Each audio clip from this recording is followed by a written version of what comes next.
Welcome to Accounting High. This is part 2 of Atomic Habits for Accountants. You can go back and listen to part 1, the fundamentals. This, we go into the 4 laws of behavior change. We set the stage a little bit at the beginning. I hope you guys are enjoying this series. This is part 2 of 3. So we recorded this about a month after we had started. So I hope you guys enjoy this part 2. And don't forget to subscribe for more Accounting High. Tell your friends. Share it on socials. Hope you guys enjoy it. Thanks.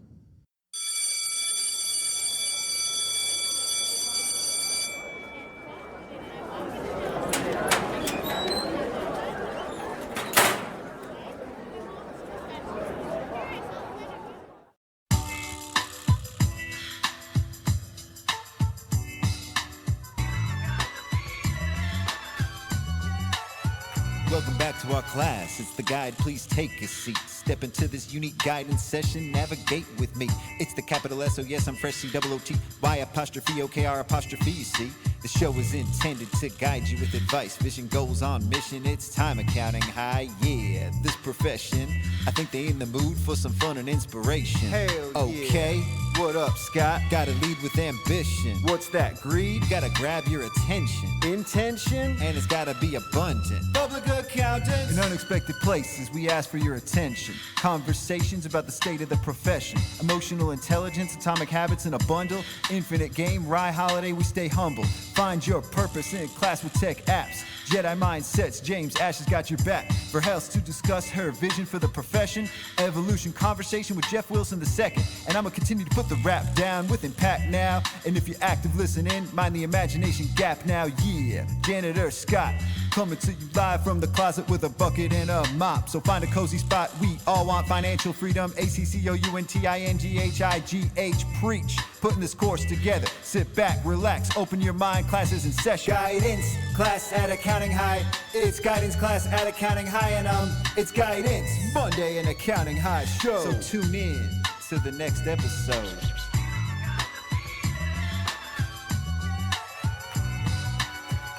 Introducing the star of our show. Scott Scarano and Twyla Verhelst. We're gonna have a problem here.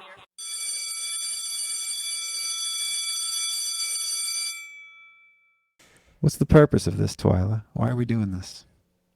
You know what? When we came together and had this idea to do this, we wanted to talk about books, give our take on books, and really share insights into what we got from reading books that maybe a lot of the profession has read before or the profession has never heard of before.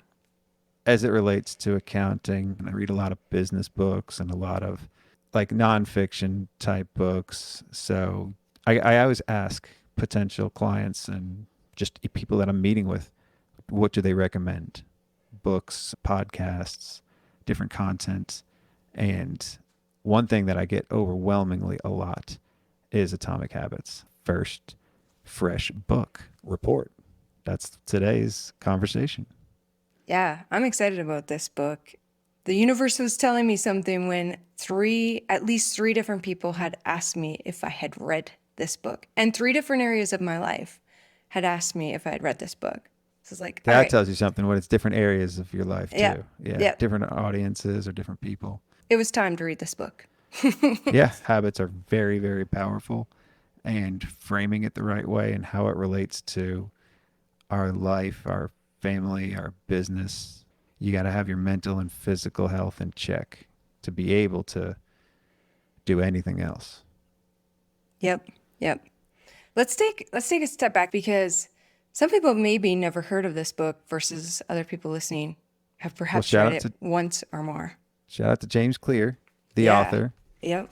He's built his brand around this book. This is like his magnum opus, his masterpiece. I think it's a masterpiece. And this is my 3rd time reading it. And I think I got more out of it this time than I did the first 2 times. Yeah, and interesting because as I've been reading this book, when you buy a certain car, all of a sudden you start seeing that car everywhere. I feel like when I started reading this book, now all of a sudden I see others are reading this book. And I've seen other people saying similar, that they are rereading it or that they almost make it an annual ritual with, say, the turn of the calendar or after tax time, that they reread this book. So Rituals. We'll get into rituals. That's a good ritual, and it's almost like because I've already been doing it every 2 years. I'll set it aside for 2024. I think I'll do it like every 2 year turn on this, all the even years. I'll read this book again. Yeah. So yeah, I love it.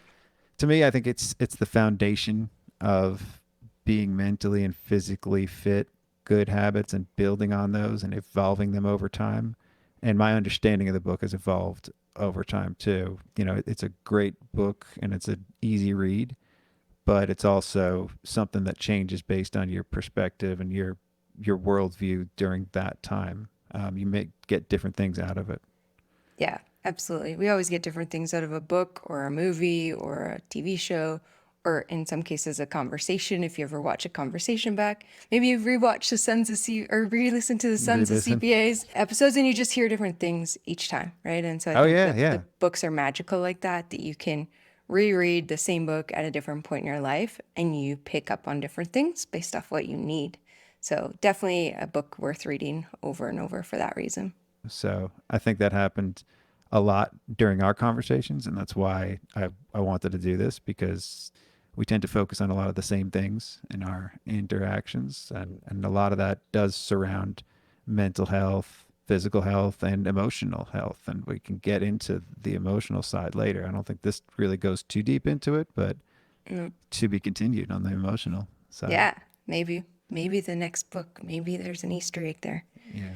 I think that James Clear does a really good job at the beginning of this book of setting the stage about the content to come. And I think we all probably know in one way or another, said one way or another, that habits are a good thing to have, that doing small things leads to results, that we kind of know that in some capacity.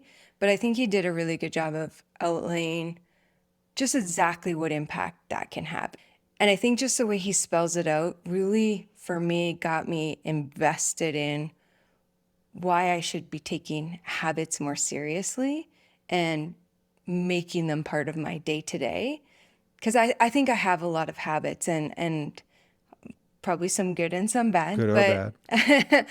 It wasn't ever, when you talk about attention or even intention, not necessarily as intentional as it could have been, versus the way he laid it out. It's like, this is worth spending some time on, not unlike your practice where, you know, you're trying to spend time maybe on workflows or processes or systems, that it's the same idea of like, why would you take that time to pause and invest in kind of a step back to take some steps forward? And I thought he did a good job of, I'll say, selling that to me, like really explaining it to me in a way that I was bought into, saying, okay, I want to know more about the details about why habits are important. Well, they can be the foundation of your identity. We talked about the foundation and the fundamentals. And if you need a refresher on those fundamentals, pause this and check out our first part in this series, Atomic Habits for Accountants. Do you want to start with the 4 laws of behavior change? You want to go over what those are? Yeah, let's go over those, because I found those really they layered onto one another. So yeah, let's start there with what he identifies. The first of 4 laws of behavior change is to make it obvious. What did you get from that law, Scott? What does make it obvious mean to you?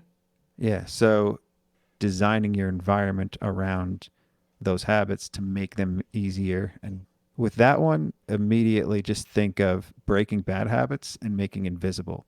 The beauty of this is each one of these laws of behavior change are inverted or reversed to break bad habit. So to build a good habit is make it obvious, but to break a bad habit, make it invisible.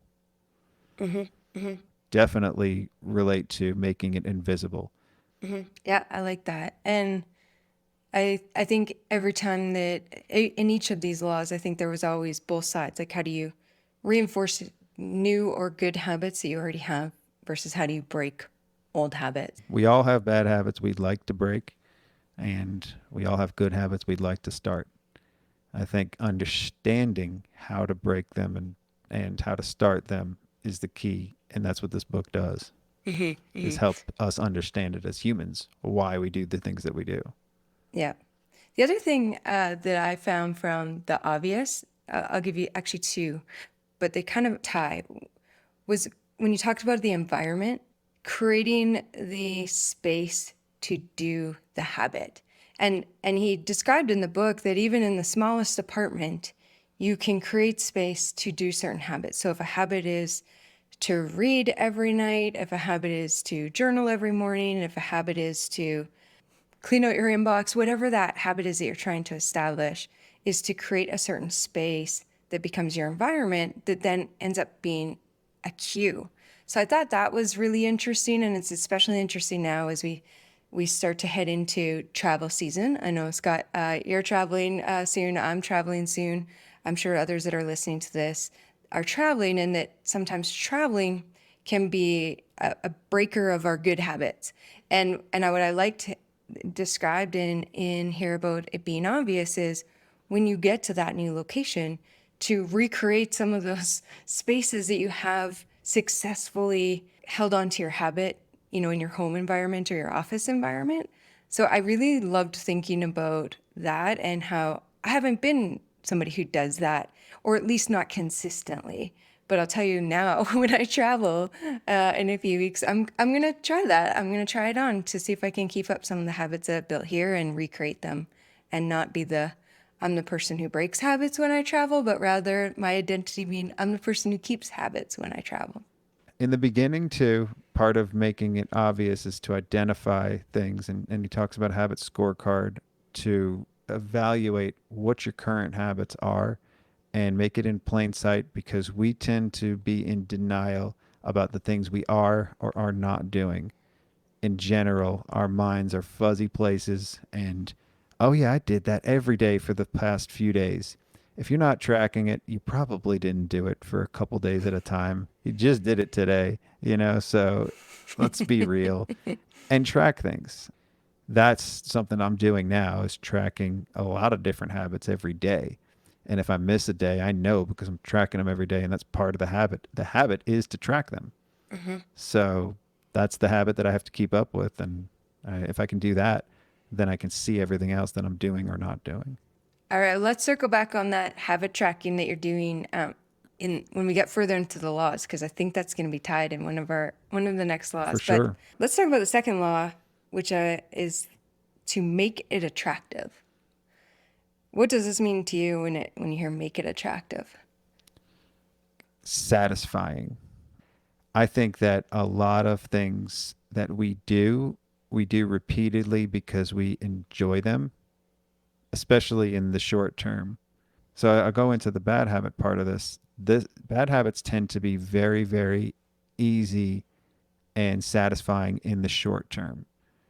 Good habits can be very difficult and just hard to keep up with in the short term, because there's nothing that satisfying. It's hard. It's hard to work out every day. It's hard to change how you do something the way you naturally feel. Like you're changing your muscle memory, you're changing your routines, and it's going to hurt. Making it attractive, first, we have to create the desire to do whatever it is you're trying to do, because the first few times you do it, it might feel good, proud of yourself, but then it could get boring. It could get too routine.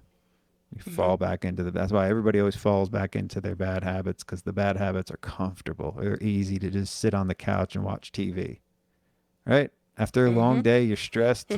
You don't feel like, doing all these great things because you're not that motivated anymore. It's like,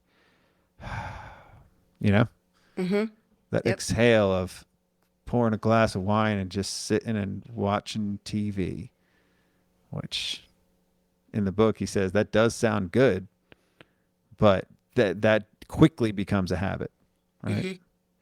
Well, something else that was inside of when he was explaining that law of making it attractive that I thought was interesting was, I think he called it temptation bundling. Temptation building. There was one that was actually temptation bundling. Yeah. And that was basically bundle together what you want to do with what you need to do. because I think what I heard with that is like, let's say you are somebody who you do really enjoy that glass of wine or, to watch some TV. At the end of the day, I don't think that habit building is necessarily about deprivation, but Right. rather about ensuring that you do the things that are working towards your future self and where you're going, and that you don't neglect those things as a trade-off to, well, I just want to sit and have a glass of wine and binge watch on Netflix. And so I like the idea of bundling because it can then be like a first then. And I think of this from the aspect of parenting. I don't know how you parent in your house, Scott, especially when your kids are younger. Sometimes with my daughter, we have to do first we're going to do this, and then we get to do that. And you tie Oh, them yeah. together. And then it's almost like these little rewards. Now, you want to make sure that you don't have probably too many of those rewards because they can lead to a series of bad habits. But to put things together of like maybe something that's a little less attractive, but you tie it with something that is attractive to incent yourself or motivate yourself to do both of them. And that creates a loop. That creates a habit loop because then you want that reward. So rewarding yourself with something, obviously with kids, that makes it easy. You clean your room, you do this, you Right. get this, Right. or we'll go out for ice cream, Or but you get your allowance or whatever, right? Yeah. Yeah. and you want to be intentional about the rewards that are given too. Like you said, you want to reinforce the identity and the person you want to become. So if you are trying to be more healthy, you don't reward it with ice cream. You don't reward working out with some fresh ice cream or cookies and things like that. Like you gotta, you gotta align who you want to be with the right rewards too. So Yeah, for sure. Absolutely. The reward can't be you basically just lost everything you did that was good. It's got to be something that, like you said, contributes to the identity of who you want to be and how you want to show up. I love rewarding myself when it comes to things like workouts. I love rewarding myself with things like if I do it this many workouts, this many back to back, that then I will buy something that gets me more excited about working out. So it might be like new runners or Lululemon or something like that they I love tied that. together. Yeah. But it still feels good to get something new and that I rewarded myself for my habits. Or new clothes. Like if you're trimming, you're gonna have to get new pants, Yep, right? So you get to go shopping. exactly. You reward yourself with that, and then he says humans are herd animals. We imitate the close, the many, and the powerful, right? So surrounding yourself with the right people that are going to reinforce those habits will make it more attractive in turn. If you join a club like the Run Club or something that you want to start doing, find people with social media now and with different apps like the Meetup app and all those. It's easy to find people that have aligned interests and who you want to be, and they will help reinforce that too.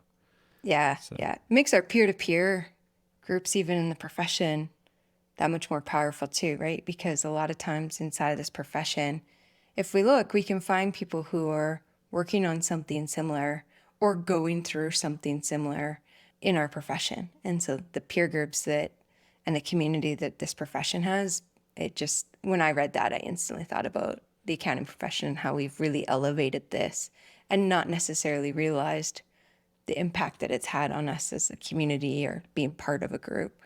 yeah, well, I recognize that every day that when I wasn't part of a larger group of people that were doing things similarly, then I felt like I was alone doing this differently. I felt like I was different and maybe I was doing things differently. And sometimes in some senses it was okay to do that, but it wasn't very reinforcing. And it was always be easy to fall back into old ways of doing things at the firm. If I had this new idea from somebody and I see other people that are actually doing it, then it's easy to continue because you can see there's an end in sight.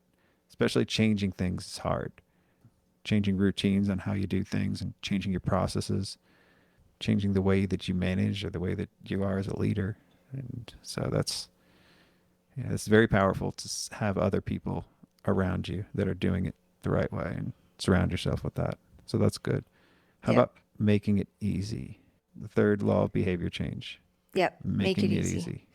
This is when I got to this part of the book, it started to dawn on me why some people that had told me about this book had told me about this book, because it was inside of the video per day experiment, and the parameters and framework that I had set up for the video per day experiment was record 1 video per day, 1 minute per day, 30 days, and talk about whatever you want to talk about. And that was really by design to make it as easy and frictionless as possible. And I really was trying to give a framework that I used to call this setting you up for success. Even if you don't feel like doing it, it doesn't feel like an insurmountable task. And so I really enjoyed this part of the book because that clarity came for me around that experiment that I created. But then I also recognize that there's times that I want to do something or create a new habit or do something consistently that I don't put that into practice, where I think I'm going to do, if we go back to even the idea of workouts, I'm going to work out for an hour a day for the next 30 days. And that's probably not setting myself up for success, because it means that every day, no matter what I've got going on and how I'm feeling that day or how much sleep I got the night before, I got to carve out an entire hour. So I love that he said similar, where it's like, set up your habit to be less than 2 minutes, he said, and that it be something that you would do even if you don't feel like doing it. Yeah. So automaticity, I think that's how you pronounce it, is performance without thinking. So that's making things automatic. That's muscle memory. That's the way I describe it. That's when a habit gets easy and it gets automatic, that's when it gets atomic. I think that's where the name of the book comes from, right? And if you can make the good things automatic, and he talks about a lot of ways to make them automatic, because our motivation is to be lazy and to do what's easy and what fits into the flow of your life, right? And if you can make the good things part of your life flow from when you get up to when you go to bed, everything else becomes easier. So, he talks about rituals and those decisive moments, right? So if you start your day with the right choice, it leads to the next choice, and it gets into like habit stacking too, is going to probably be the right one if you've stacked them the right way, and you've already put yourself ahead of the game. Even if you make another bad choice in the middle there, if the next decisive moment is the right one, then you're still on the trajectory to have a great day, life, and everything moving forward. I think as that relates to using technology to automate things. So whether it's in life or in accounting, we all know this, that if you can automate something, it leaves a lot more space to guarantee better results and to spend more time on other things and to use your mental energy in the right places and not have to think about doing this. And so automation is key to this. They also talk about a commitment device. I think that's what this book reports is my commitment device to read more books. That's in the long term. This is my commitment device, right? Yeah. Lock in future behaviors with that commitment device, and that can be do you have a commitment device? Do you have something that you've done or a way to guarantee future results? You know what? For me, I tend to, at the turn of each calendar, I decide what do I want to achieve personally, professionally, and then whether it's self-care or something for myself. When I say personal, I mean more my personal relationships, professional, career, life, and then something with yourself. self-care. Yeah. And so usually those are my commitments, and I write those out. I decide that I want to do those, and then I actually tuck them away because I break them down into something smaller. So this is where, again, there's some elements of this book that I was doing without recognizing why I was doing it, why I should keep doing it, and what impact it was having, or where I should refine my process. But I like having those, here's where I'm headed, and this is what I'm agreeing to. But there's no doubt about it that for you and me both, this is a commitment right here, because I always say I want to read more. I mean, I look at your bookshelf and I'm always so kind of in awe of all the books that you have behind you. And every time that we talk before doing this commitment, I've thought, oh, I really need to read some more. But then I get off the call and, go on with my day, and I don't carve out the time. And if I don't carve it out during the day, I fall asleep at night and I read Right. about one paragraph or two, and then I'm out and I don't even know what that one paragraph or two meant, or what I read. So I have to carve out time at a different point in the day. Yeah. And there's a lot of, I mean, this is time too, right? And it's patience, and it's really hard, especially people like us, because I'll have these ideas, I'll talk about something, and it's a lot of motion and it's not a lot of action for me. And that's a big difference in making something easy.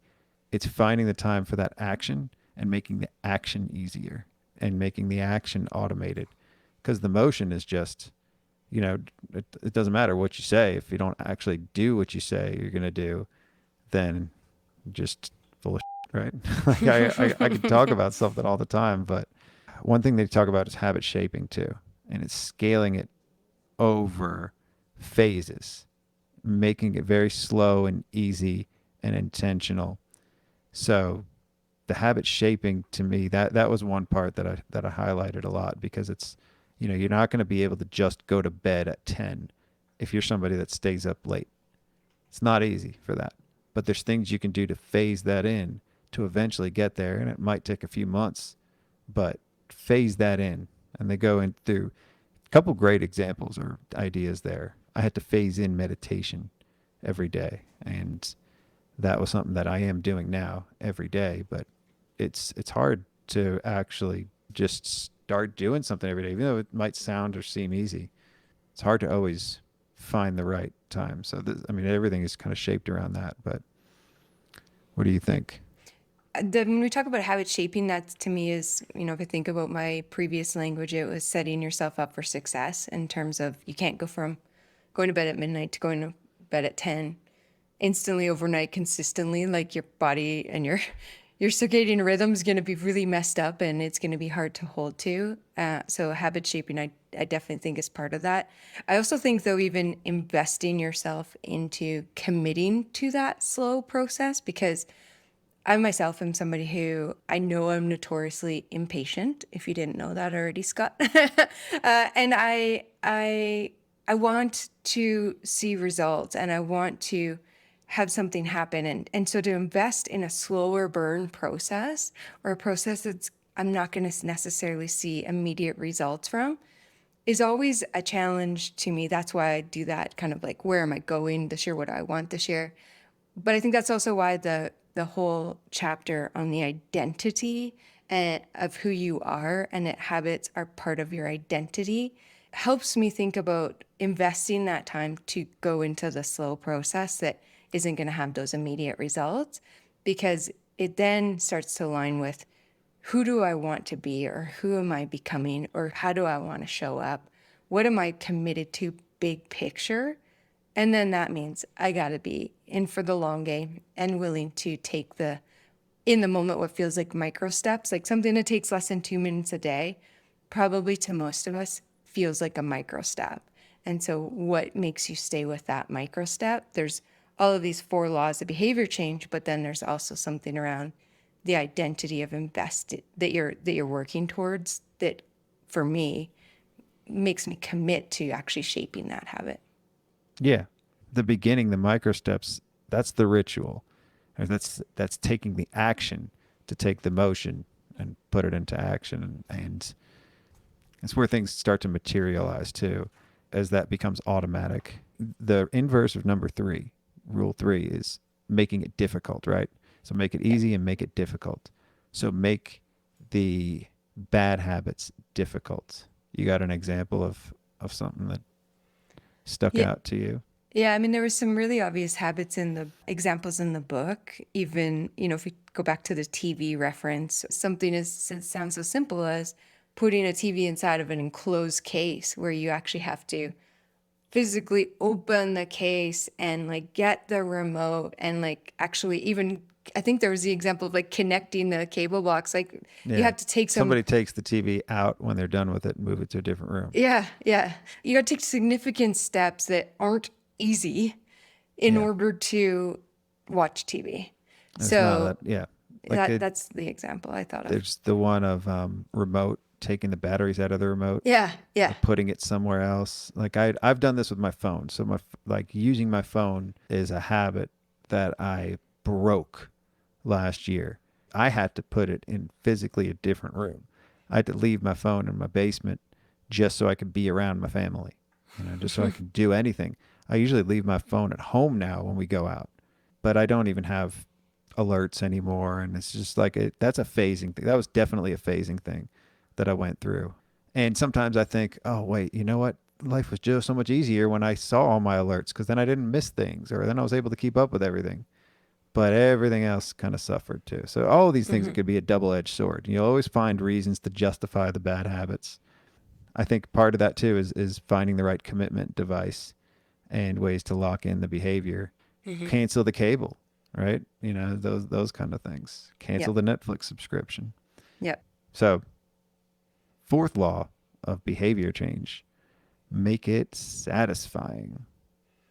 Yep. I liked reading about this one because it all made perfect sense that of course you want it to be satisfying in life. I think as humans, we're always looking for satisfaction in things, especially quick satisfaction. And again, if we go back to like playing the long game or investing in yourself over time with baby steps, that it doesn't necessarily feel satisfying in the moment to do that 2 minutes. He didn't really get anything from it. The rewards come in later, but he really identified that it's important to have some element of satisfaction inside of that when you might get the rewards from this investment of your time and these habits later, not now. So the thing that stood out for me is he said, what is rewarded is repeated. I liked reading that because I just think that there's so many times that I have had a habit and I've fallen off. And then I think back on it, it's like, there was nothing that gave me joy or got me excited in that moment. And I'm impatient, right? And so I wanted the reward and it didn't come because I didn't stick to it long enough and I didn't set myself up for having something satisfying along the way.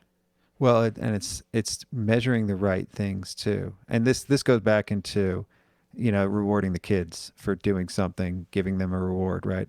One interesting point was that measuring the right things can make it rewarding. So if you're tracking the right things, like sometimes if you're trying to lose weight and you're exercising, looking at the scale, this is one of the examples in the book, is not the right thing to track because that's not going to change quickly. It may not even change after a few weeks or a month. If your brain can see those rewards immediately, those are the things that, we can't see on the scale. So just the fact that you are exercising, you're seeing all those boxes checked off in a habit tracker itself is the reward that you see there, that you're doing that. And then if you've hit a certain number of days and you reward yourself with a new pair of runners, just keeping these things on track, tracking them, making them obvious. Like the actual habit tracking is part of the rewards. It says habit tracking is obvious, it's attractive, and it's satisfying.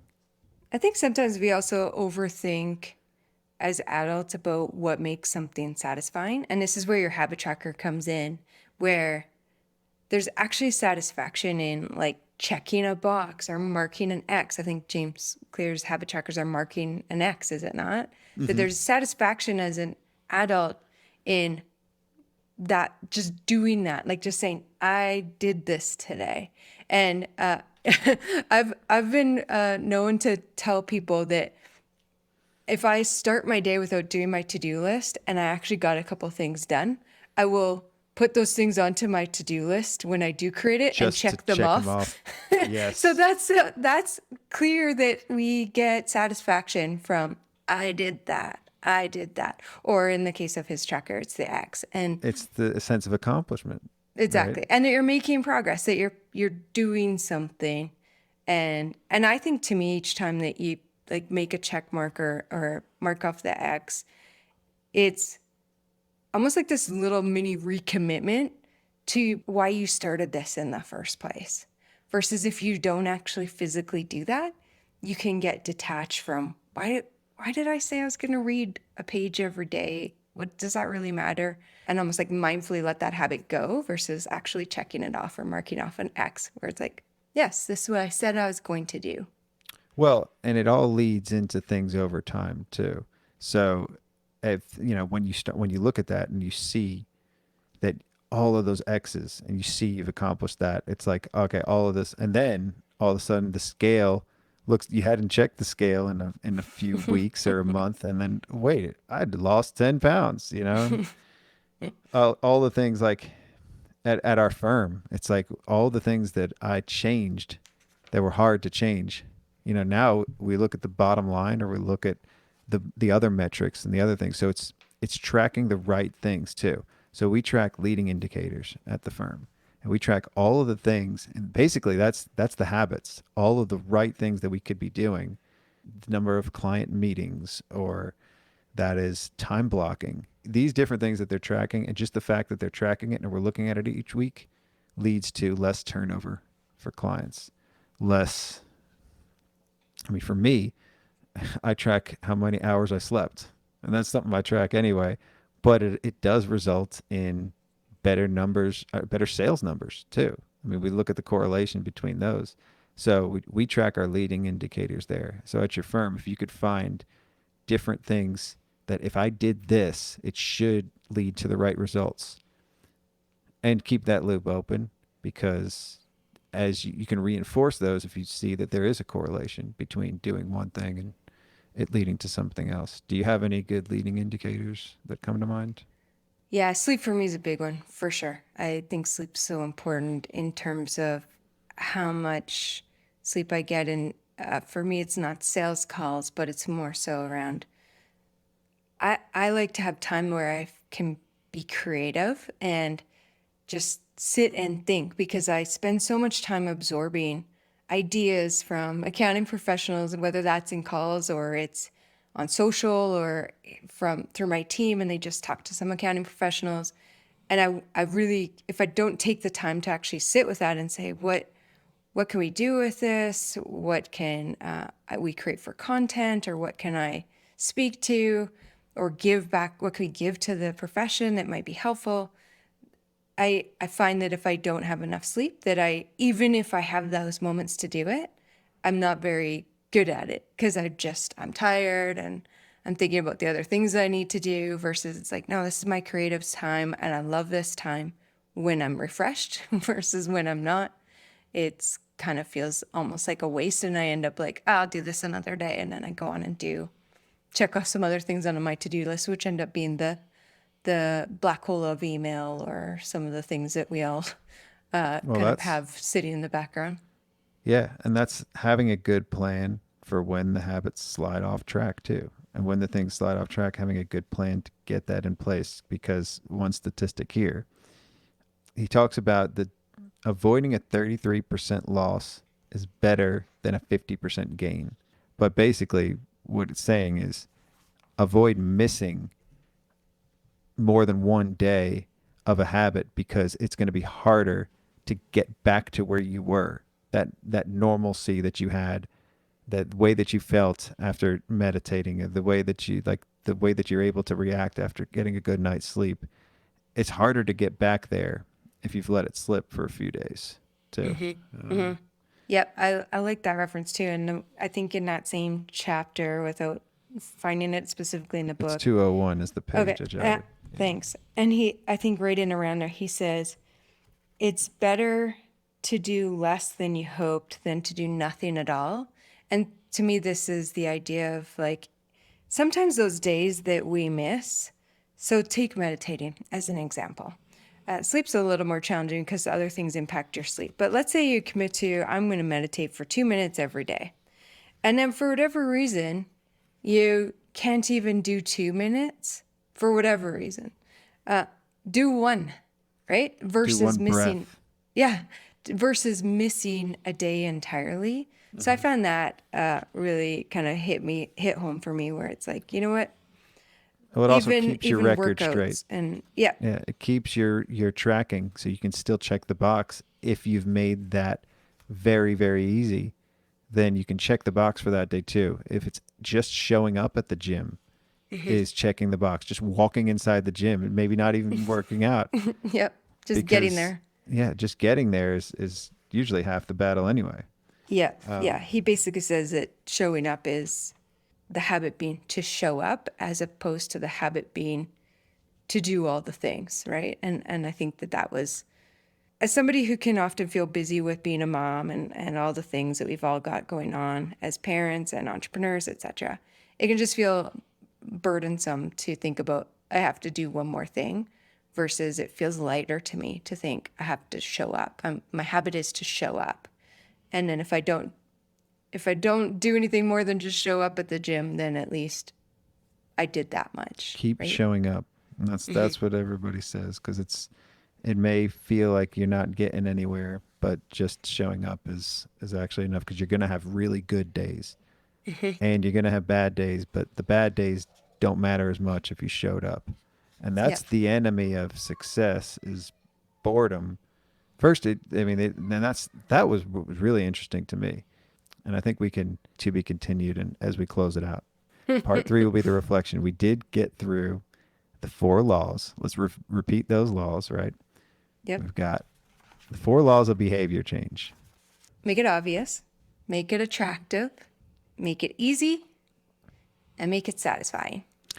And the 4 laws to break a habit is make it invisible, make it unattractive, make it difficult, and make it unsatisfying. Nice. So we'll get to part 3 next time. Thanks, Twyla. Thanks, Scott.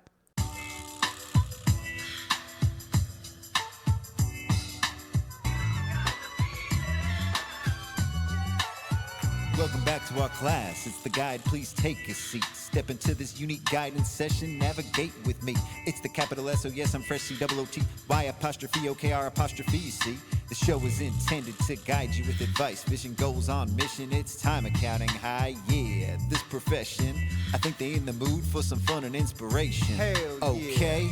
What up, Scott? Gotta lead with ambition. What's that, greed? Gotta grab your attention. Intention? And it's gotta be abundant. Public accountants. In unexpected places, we ask for your attention. Conversations about the state of the profession. Emotional intelligence, atomic habits in a bundle. Infinite game, rye holiday, we stay humble. Find your purpose in class with tech apps. Jedi mindsets, James Ash has got your back. Verhelst to discuss her vision for the profession. Evolution conversation with Jeff Wilson II. And I'ma continue to put the rap down with impact now. And if you're active listening, mind the imagination gap now. Yeah, Janitor Scott coming to you live from the closet with a bucket and a mop. So find a cozy spot. We all want financial freedom. ACCOUNTINGHIGH, preach. Putting this course together. Sit back, relax, open your mind. Classes in session. Guidance class at Accounting High. It's guidance class at Accounting High, and it's guidance Monday in Accounting High show. So tune in to the next episode.